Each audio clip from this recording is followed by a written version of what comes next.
Bonjour à toutes et à tous les amis, c'est P25 et aujourd'hui on se retrouve pour un nouvel épisode de On en parle et aujourd'hui nous allons parler bien du film Alerte Rouge qui est sorti cette année je crois, mais je vais vous avouer que je ne sais plus quand est-ce qu'il est sorti, sur Disney Plus en exclusivité, donc il n'est pas sorti au cinéma. Donc commençons tout de suite par le résumé du film. Dans le film, nous allons suivre les aventures vu que j'ai oublié son nom, je vais vite aller rechercher. Donc on va suivre bien les aventures d'une petite fille qui s'appelle Meili, voilà tout simplement, qui est une adolescente de 13 ans, qui vit avec ses deux parents et donc qui tiennent un temple chinois qui vénère une ancienne déesse. À ce que je vois, le film est sorti le 1er mars, voilà. Du coup qui est sorti le 1er mars. Et oui, voilà, une ancienne déesse chinoise qui était représentée par un pandarou, parce que elle adorait ce type d'animal et qu'elle vénérait bien celui-ci. Et selon à un moment, Meili va en plus avoir une mère hyper protectrice, du coup qui va l'énerver à certains moments, du coup qui va créer une petite tension avec sa mère. Va se transformer d'un coup en pandarou sans savoir pourquoi. Et donc son objectif est de retrouver la pleine possession de son corps en redevenant totalement humaine et en ne devenant plus pandarou. Mais au fur et à mesure de l'histoire, elle va apprendre à s'habituer à devenir un pandarou, à être plus drôle avec, à, à- à être plus extraverti avec, c'est le mot que je cherchais. Et donc avec ses potes qui ont pour objectif avec elle d'aller à un concert.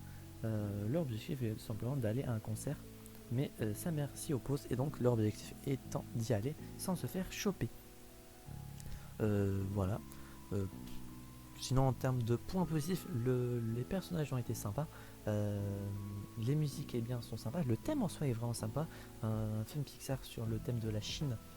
Je ne crois pas qu'ils avaient déjà fait ça. Il y avait eu le court métrage Bao sur bien, euh, je sais plus c'est quoi le nom de cette nourriture chinoise, mais du coup il y avait eu le court métrage sur ça. C'est-à-dire qu'il y avait eu un épisode dont on parlait à l'époque. Si vous voulez aller le regarder, n'hésitez pas. Et du coup les personnages sont sympas. Le thème du fait que le fait qu'elle se transforme en pandarou peut être comparé à l'adolescence, la puberté, etc. En tout cas c'est ce qui est dit euh, des autres personnes qui ont pu voir le film, et en soi c'est une comparaison qui est vraiment valable. Et sinon voilà, en termes de points positifs, j'ai pas grand chose à dire de plus. Le final est sympa, les choses qu'on apprend au fur et à mesure sont vraiment sympas. Point négatif par contre, il me semble qu'à certains moments j'avais trouvé le film un petit peu long. Euh, les musiques qui sont présentes, il y en a pas giga 50 non plus. Donc point positif et négatif, à certains moments ça dépend. Certains personnages sont un peu aux F tiers, donc qu'ils soient là ou qu'ils soient pas là. Euh, voilà, les membres de la famille pour certains, voilà quoi. Et du coup, je pense avoir tout dit. J'espère. Ah oui, forcément, j'ai oublié les notes sur 10. En note sur 10, je vais mettre un petit 7,5 sur 10 pour le film Alerte Rouge. Du coup, voilà, j'espère que cet épisode On en parle vous aura plu. Si c'est le cas, n'hésitez pas à vous abonner, à mettre un petit pouce bleu, activer la cloche, à mettre en commentaire si vous avez vu le film, pardon. Si vous avez vu le film, votre avis dessus, sans spoil bien évidemment, si votre commentaire sera supprimé. Et si vous n'avez pas encore vu le film, est-ce que le film vous intéresse? Est-ce que vous comptez le regarder? Il est disponible et bien sûr Disney+, et il me semble que c'est tout. Il me semble pas qu'il soit disponible de votre part. Donc voilà, j'espère que cet épisode vous a plu. On se retrouvera donc, j'espère, la prochaine fois pour de prochaines aventures. C'est le 25 et je vous dis enjoy.